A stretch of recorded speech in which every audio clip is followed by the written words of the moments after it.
বিসমিল্লাহির রহমানির রহিম। কিশোরগঞ্জ জেলা আইডিয়াল স্কুল কর্তৃক আয়োজিত কেজেট আইএস হোম স্কুল অনলাইন ক্লাসে ষষ্ঠ শ্রেণীর বাংলা দ্বিতীয় পত্র ক্লাসে স্বাগত জানাচ্ছি। আমি লিওন মিয়া, সহকারী শিক্ষক বাংলা। সুপ্রিয় শিক্ষার্থী, আজকে আমি আপনাদেরকে স্বর সন্ধির কিছু উদাহরণ, সূত্র এবং কিছু উদাহরণ নিয়ে আলোচনা করব। তো চলেন আমরা আলোচনা করি। আপনাদের বোর্ড বইয়ের দ্বিতীয় অধ্যায় পৃষ্ঠা 30 দেখবেন আছে স্বরসন্ধি এর সূত্র ও উদাহরণ। এক নম্বর উদাহরণটা আমি বলতেছি, নিয়মটা বলতেছি, সূত্রটা যেটাকে সূত্র বলি। এক নম্বর সূত্রটা হচ্ছে যে অধ্বনির পরে অধ্বনি থাকলে উভয় মিলে আ হয়। এখন এর আগে আমি কিছু কথা বলিনি, আপনারা মনে রাখবেন। যেন ধ্বনি হচ্ছে কিন্তু দুই প্রকারের, একটা হচ্ছে স্বরধ্বনি, একটা হচ্ছে ব্যঞ্জন ধ্বনি। স্বরধ্বনি আরটা কি ধ্বনি? ব্যঞ্জন ধ্বনি। স্বরধ্বনি থেকে স্বরবর্ণ, ব্যঞ্জন ধ্বনি থেকে ব্যঞ্জন বর্ণ। দেখেন এখানে আমি যে বললাম ওটা তো কিন্তু কি স্বরবর্ণ একটা। তাহলে আমরা জানি স্বরবর্ণকে স্বরবর্ণ স্বরধ্বনি থেকে স্বরবর্ণের উৎপত্তি। তো সেই হিসেবে আমরা যখন মুখেটা আওয়াজ করি তখন সেটা হয় কি ধ্বনি, আর যখন আমরা ধ্বনির সাংকেতিক একটা চিহ্ন দিই তখন সেটা হয় কি অ। আমি বললাম সেটা একটা ধ্বনির, আমি যখন এখানে লিখলাম সেটা কি, সেটা হচ্ছে ধ্বনির সাংকেতিক চিহ্ন। তা আমরা এভাবে ধরে নিব। তাহলে হচ্ছে কি একটা স্বরবর্ণ, আর ধ্বনি হিসেবে সেটা কি স্বরধ্বনি। তা আমরা আজকে আলোচনা করব স্বরধ্বনি। তা আপনারা মনে রাখবেন স্বরধ্বনির সংজ্ঞাটা হচ্ছে স্বরধ্বনির সাথে স্বরধ্বনির মিলনে যে সন্ধি হয় তাকে স্বরসন্ধি বলে। আমি আবার বলছি, আপনারা মনে রাখবেন স্বরধ্বনির সঙ্গে স্বরধ্বনির মিলনে যে সন্ধি হয় তাকে স্বরসন্ধি বলে। তো সেই হিসেবে আমরা ধ্বনির পরে যদি থাকলে উভয় মিলে কি হয়? আ হয়। যেমন দেখেন যোগ সমান সমান কি হয়? আ। তা নব যোগ অন্য সমান সমান কি হয়? নবান্ন। তো নবর পর একটা উচ্চারণ হচ্ছে, আর ওইখানে হচ্ছে একটা তো দুইটা মিলে কি হয়ে যায়? এই দুইটা মিলে কি হয়ে গেছে? একটি আকার হয়ে গেছে। তাহলে নব যোগ অন্য সমান সমান কি হবে? নবান্ন। তেমনি সূর্য যোগ অস্ত সমান সমান কি? সূর্যাস্ত। সূর্য তো সূর্য শব্দটার ভাগলে পরে আমরা সূর্য, তো উচ্চারণ হচ্ছে সেই আর এই দুই মিলিত হয়ে কি হয়ে গেল? আকার হলো সূর্যাস্ত। তাহলে কি হলো? এবং মিলে কি হয়? আ হয়। দ্বিতীয় সূত্রটা হচ্ছে এর পরে আ থাকলে উভয় মিলে আ হয়। যদি ধ্বনির পরে আ ধ্বনি থাকে তো দুইটা মিলে কি হয়? সে আ হয়। যেমন হিম যুগ আলয় সমান সমান কি হলো? হিমালয়।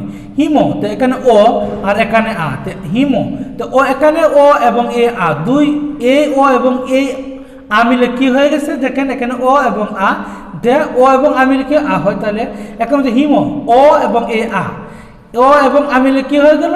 এই আকার, তাই কি হলো? হিমালয়। যেমন গ্রন্থকার সমান সমান কি? গ্রন্থ যুগ আগার সমান সমান কি? গ্রন্থকার। গ্রন্থ এখানে আছে কি আর এখানে আ, তো দুইটা মিলে কি হয়েছে? আকার হচ্ছে গ্রন্থাকার। 3 নম্বর সূত্রটা হচ্ছে আয়ের পরে থাকলে উভয় মিলে আ হয়। এখানে প্রথম আমরা পড়েছি এর পরে থাকলে, পরে পড়েছি এর পরে আ থাকলে। 3 নম্বর সূত্র বলছে যে আয়ের পরে যদি থাকে তাহলে দুটো মিলে কি হয়? আ হয়। যেমন তথা যুগ অপি, তার সমান কি হয়? তথাপি। তথা যুগ অপি সমান কি হয়? তথাপি। তাহলে তথা এখানে আ এখানে এ আ এবং মিলে কি যায়? আকার হয়ে গেছে। তো তথাপি, তো তথা যুগ অপি সমান কি? তথাপি। 4 নম্বর সূত্র হচ্ছে যে আয়ের পরে আ থাকলে উভয় মিলে আ হয়। যদি আয়ের পরে আ থাকে তাহলে উভয় মিলে কি হয়? আকার হয়। যেমন এ আ যুগ আ সমান কি? আ। মহা যুগ আশয় সমান কি হলো? মহাশয়। তো এখানে আকার, এখানে আকার, তাহলে এটা কি? আটা আমরা জানি কি আকার।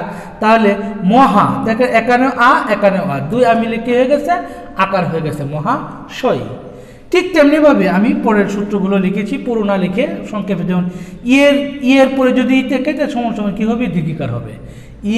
ই যুগ পরে যদি থাকে তাহলে দুইটা মিলে দীর্ঘিকার। যেমন অতি যুগ ইত সমান কি? অতীত।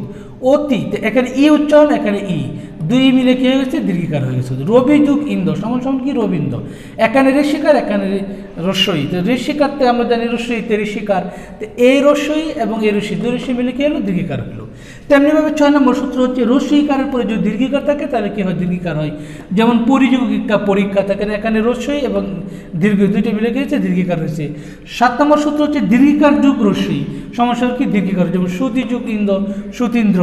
8 নম্বর রুলটা হচ্ছে কি দীর্ঘিকার যুগ দীর্ঘিকার, যদি দীর্ঘিকারের পরে দীর্ঘিকার থাকলে দীর্ঘিকার ধ্বনির পরে যদি দীর্ঘিকার ধ্বনি থাকে তাহলে দুটো মিলে কি দীর্ঘিকার হয়, সতী যুগ সতীশ। 9 নম্বর সূত্রটা হচ্ছে যে অ বা আ ধ্বনির পরে ই বা দীর্ঘিকার ধ্বনি থাকলে উভয় মিলে এ ধ্বনি হয়।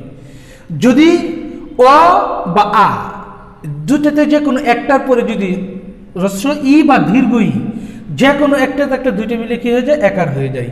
যেমন তাহলে আমরা বলতে পারি রস্বর যুগ রস্যই সমান সমান কি এ, তা আমরা জানি এতে কি একার, যে স যুগ ইচ্ছা সমান সমান কি স্বেচ্ছা, আমরা কি জানি এতে কি হয় একার, যে স, তো এখানে অ উচ্চারণ হচ্ছে স, আর এখানে হচ্ছে রশ্মি, তো দুইটা মিলে কি হয়েছে একার স্বেচ্ছা।